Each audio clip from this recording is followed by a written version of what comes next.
everyone. This is your host, alexbalgood, and this is Leap of Health. And today we have Amber Kennon. We're going to be talking about agriculture and everything that you guys are doing in your farm.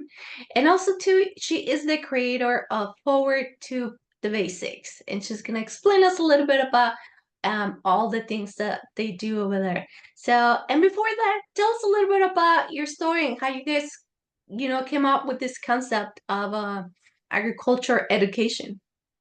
My husband has been an agriculture educator now going on 15 years. So he's always taught high school students. I was really active in my agriculture education program when I was young in high school and really found that little niche where I was interested. And I actually did forestry was where I had my interest. And so I did forestry competitions and just kind of found my place there. So we've had that as a part of our life forever almost. But I've educated our kids at home. My oldest is 15, my youngest is 10. And we've always been involved in agriculture on our own property. So we've always had our own farm that we've been working on. We've always felt like it was really important to grow our own food and to teach our kids those skills. I guess those skills that were handed down to us from, my husband's grandparents were a big influence on him. And it's just something we've always been passionate about. So just in the last couple of years, we've fleshed out the idea of really being able to share that with other people and help other people. Everything that happened, I guess, with COVID, and it just seems like there's a big interest and more people are getting interested and want to learn.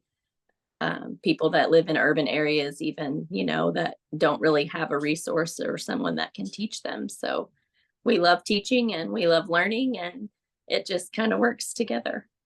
No, yeah, I think it's great. I mean, you make a great point. I think when COVID hit, and everybody was at home, and now we're all thinking we're all gonna die, like stores are not gonna be there, like all these things, right? It was all this uncertainty about an appreciation that came to us. Yeah. We became a little bit more aware of like, what if there's no more Yeah. store? Or what if the store runs out of food? So we start questioning ourselves, a lot of us, especially people that are into like good food and good nutrition and like good water and all these things. You fall, and especially when you live in the city, now you have to just wait and see how things go, right? We don't have a farm. Nobody really within the city. It's rarely people that grows like a small garden or things like that. Right. So I think we all became a little bit more aware of where our food comes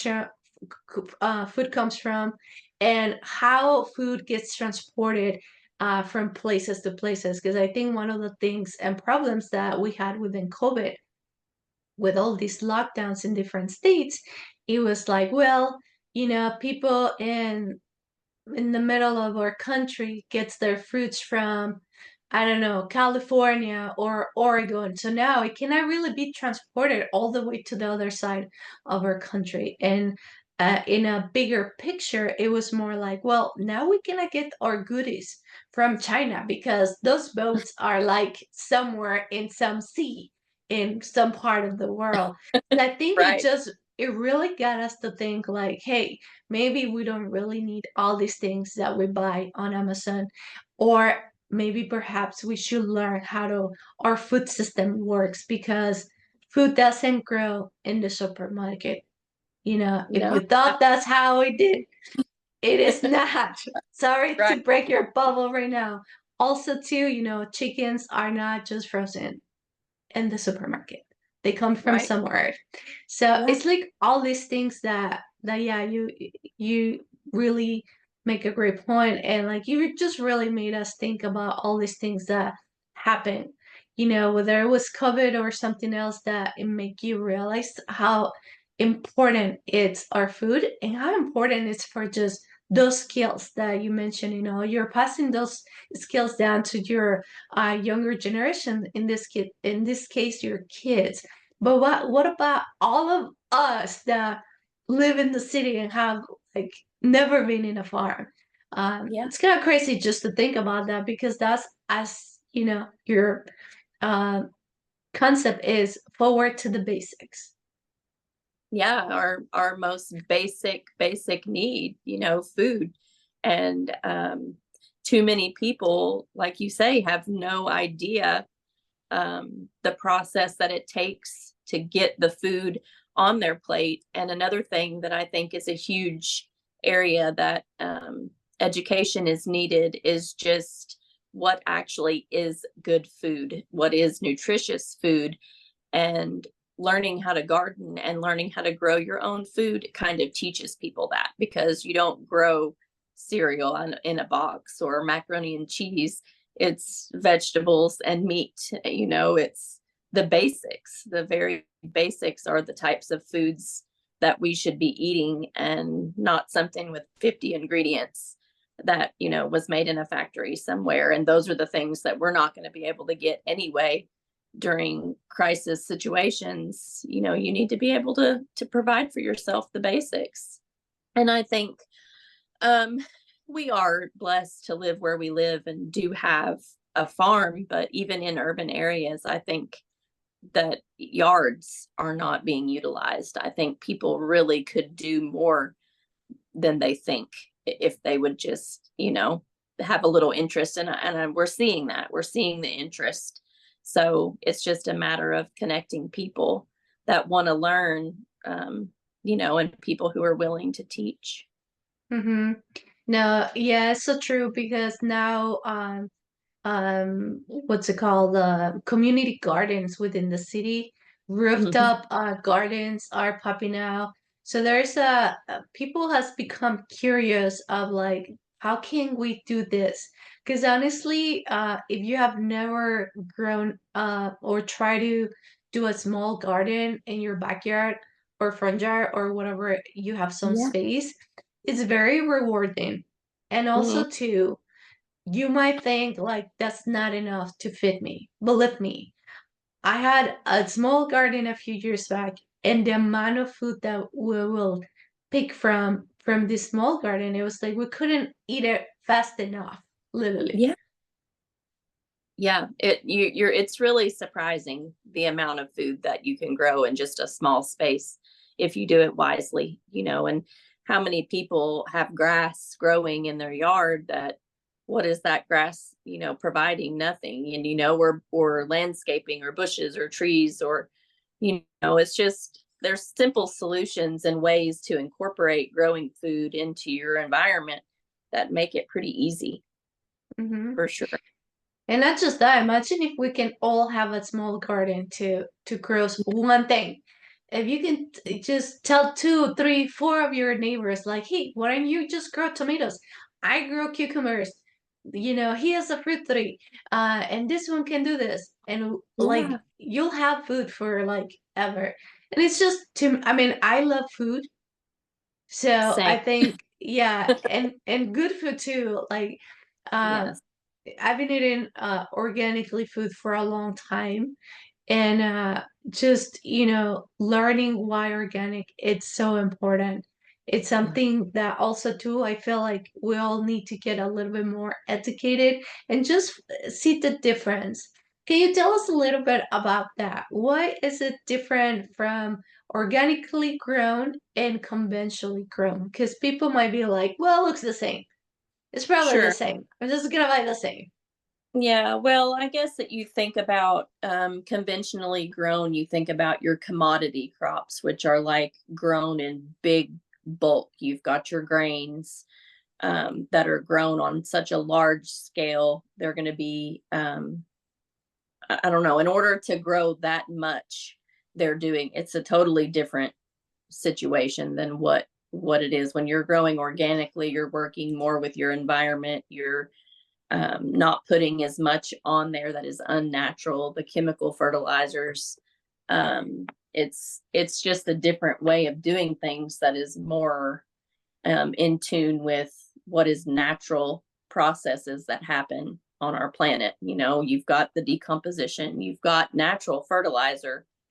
It's just a different way of doing things. And I don't want to demonize the conventional ag, because there are so many people on our planet with zero idea or interest in being able to grow their own food. So I really don't know that we can't just stop all of that and say, okay, now we're going to grow everything organically and, switch over to this way of doing things, because there's a lot of people that aren't going to make it because they have no interest. They don't want to grow food. They want to go to the store and they want to eat macaroni and cheese. So it's kind of a hard situation. You don't want to demonize what is in play. You want to have people who can work together and find commonality and maybe ways that those farmers could adapt and learn how to do things a little differently, maybe slowly over time. It's kind of a work in progress kind of thing, I think, maybe. But obviously what we feel like is best is the processes that are more natural, and we operate organically is pretty much exclusively. Mm-hmm. Yeah, definitely. Yes, you're right. We cannot, from one day to another, we cannot just cut production of on all these grains or certain foods that are farmed conventionally, because we still, not all of us are educated enough to find the appreciation and for the actual uh, quality of organically grown food. And Right. also to because as going back as what I was saying, they look the same. So for some people that are not interested in perhaps make the change, they're like, well, it's the same. I really don't want to spend this much on organically and stuff. So I Right. think, yeah, I think education plays a big part on this. And not also just talk about like, hey, you need to eat organically, but why? I think you pinpoint a really good thing is that we don't just want to grow organically because it's like fancy and hip and whatever at this moment. It's actually a whole concept of the why. And one of the whys that you were mentioning is like when you grow organically, right? We are working with our environments and our seasons, and it's how our planet works. Can you tell Right. us a little bit more about like how organic food grown plays a big thing in our whole environment as a whole? Um, well, I mean, I think if you look at something that I'm kind of interested in lately has been foraging, which is kind of trying to find wild foods, and something that the Native Americans did, before we were ever here, is, they found food that thrived and grew naturally wherever they were.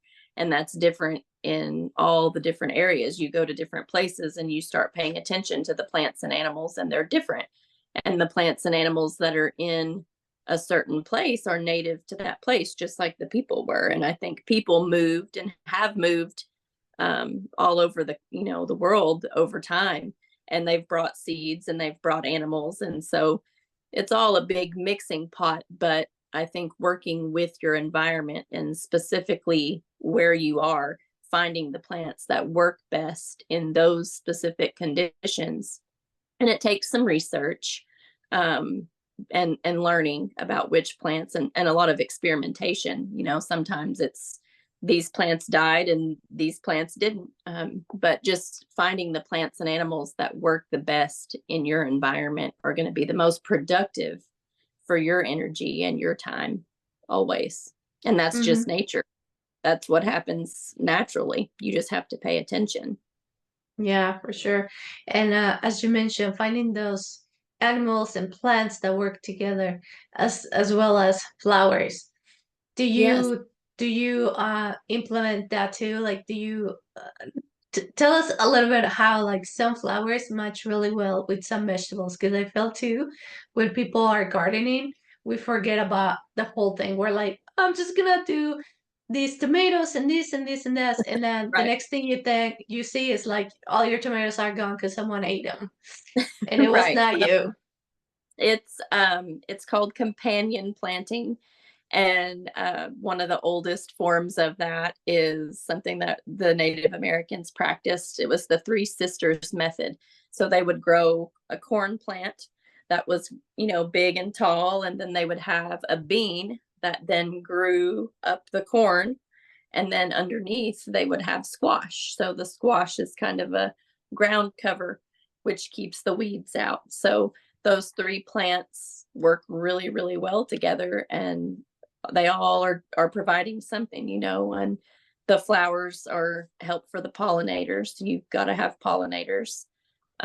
There's even, if you really want to dig down deep, there are different plants that supposedly keep insects away. We planted basil in with all of our tomatoes this past year, and we still had bugs. So I don't know. I mean, I don't know how great it actually works, but if you research and really dig down deep, there's all kinds of stuff that you can do, and some plants don't like each other. That's something that is kind of funny. You start learning, don't plant this plant with this plant because for whatever reason, they don't jive with each other.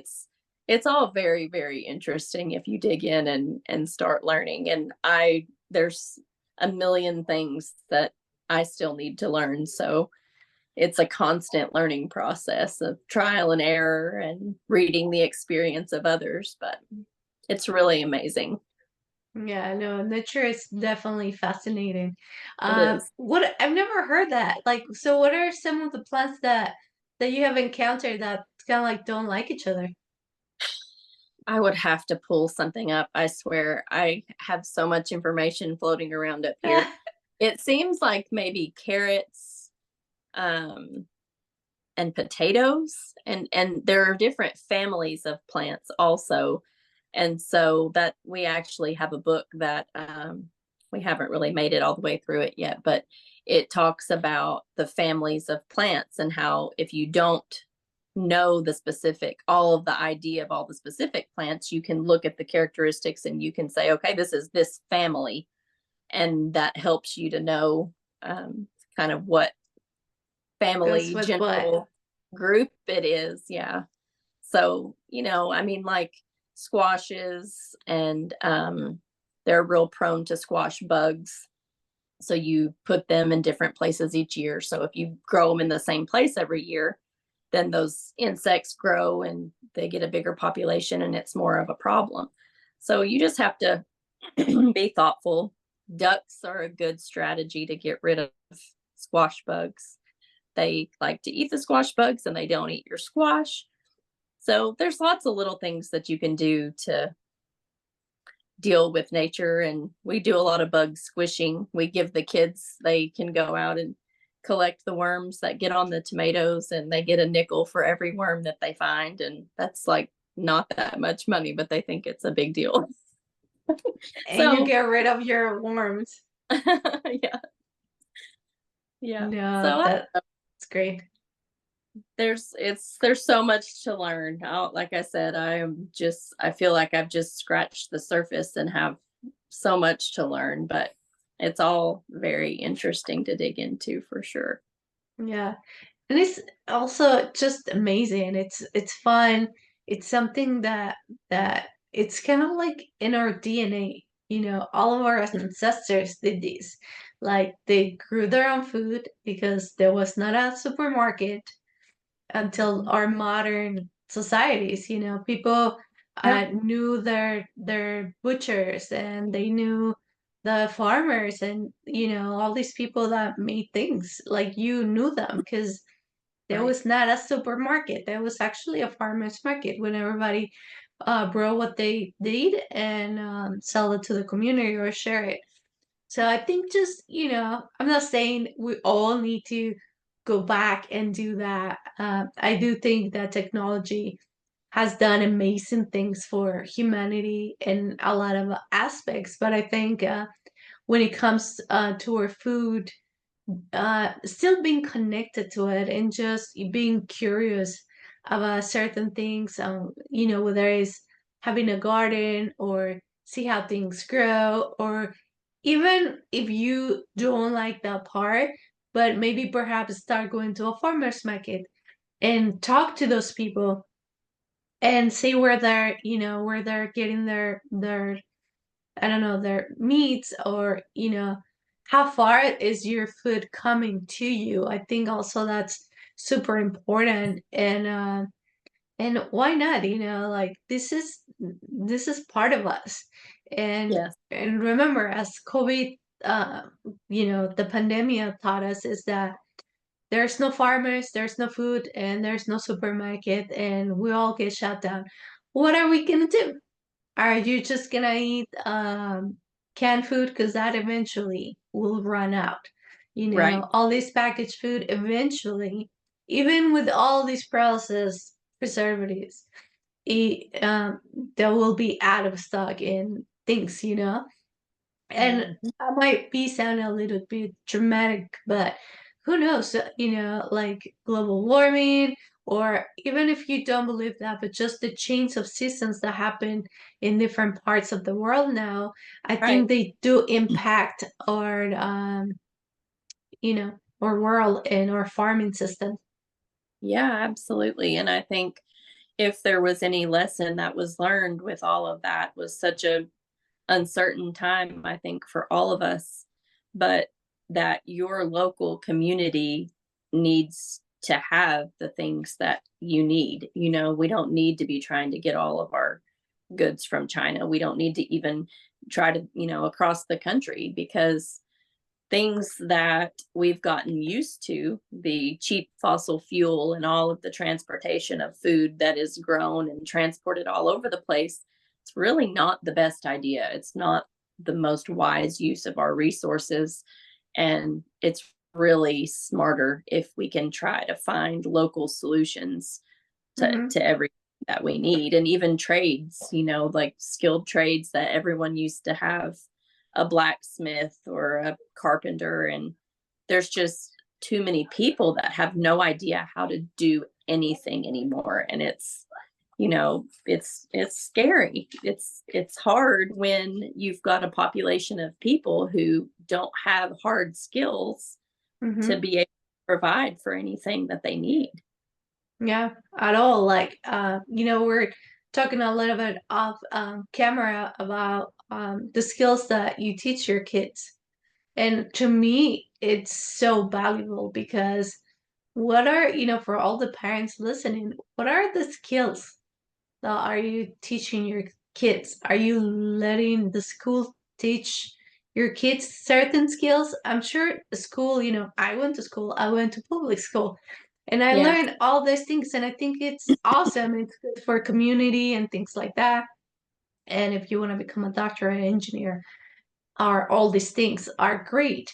But I do feel like we're missing the part of us, which is trying to find little skills within our kids, right? If you ask any kid right now, like, what do you know how to do? And most likely they will tell you, I know how to use Facebook, or I'm an influencer, or something like that. But if you take that element from their lives, which is just internet, like, what else is there? Can they even like cook a meal for themselves? Can they Mhm. even clean their house properly? I mean, we're not even telling you to be a carpenter or anything Right. else, which requires a lot more, but just like simple skills. I think Uh, it's super important in our modern life.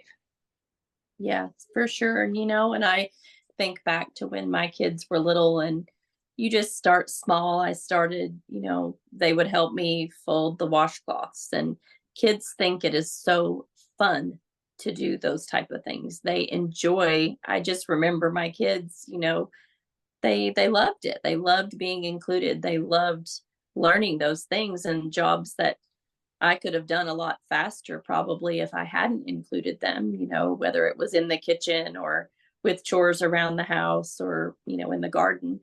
It would have been a lot easier and faster and less messy and all of the things if I would not have included them. But um, I don't know. I think that when they're young, then is the time, they're interested. They want to help. They think it's fun. And now my kids probably don't think laundry is so fun, but they know how to do it, and they know how to do things to take care of themselves. Absolutely. I am confident in that. Yeah. And it's just little things, right? Like Yeah. to keep you and through your whole life. But as we mentioned, there's some kids that parents are too busy or they're in school all the time. Or also too, it makes me think that with all these modern lives, parents tend to put them into many activities. Uh, Yes. they're in soccer, they're in this, they play an instrument, which is great, but it's nothing like your kid playing outside and finding nature and being curious about, like, oh, this stone looks this way and why is this stone look that way, or why is the sand different from dirt, or just so simple things that I think we just kind of have gone away from, to just be like, you gotta succeed, you gotta be the best baseball player or play the piano or the clarinet and all these things, that we exhaust our future of the world. We're exhausting them to be all this, but yet Mhm. there's no solid skills to really continue or pass on to someone else. Yeah, yeah, absolutely. I think you really hit the nail on the head there, that the disconnection of kids and adults, as well, that there's no connection to real things and the seasons, the temperature, the dirt, the plants. I mean, my husband has students, high school students, that they don't realize that there are different kinds of trees. They thought trees were just trees. And he's like, no, there's all of these trees are unique and different and have different foods that they give. And it's just, there's not an awareness of the world around us at all in a lot of situations. And it is a little scary when you Hmm. think about it, because and I'm not a, like you say, you don't want to be dramatic, but what if the internet is not a thing at some point in our lives? I mean, we have to have real connection to real things and real skills, because the internet may not always be around. We don't have there's no guarantee of a virtual world to help us figure everything out. Yeah. But even if, let's say, it is internet is there forever, there's a lot of studies now that in order, in old cultures, and this was like some sort of study that they did on how the happiest people in the planet, right? And one of the things, it was real connection. So that's one of the things, right? As your Instagram name, forward to the basics. It's almost like all this internet, it's great. We have a lot of friends, thousands of friends now, right? But we don't know them. What's gonna keep us healthier, connected, and really grounded to our roots? It's our connections. You don't Yeah. make connections much on the internet. You make connections with your neighbor. You make connections with your family, your kids, your wife. And so if that's not there and you're like on the internet forever, uh, you know, is that disconnection and the miss of real things. So yeah, Uh, just a little bit to think about.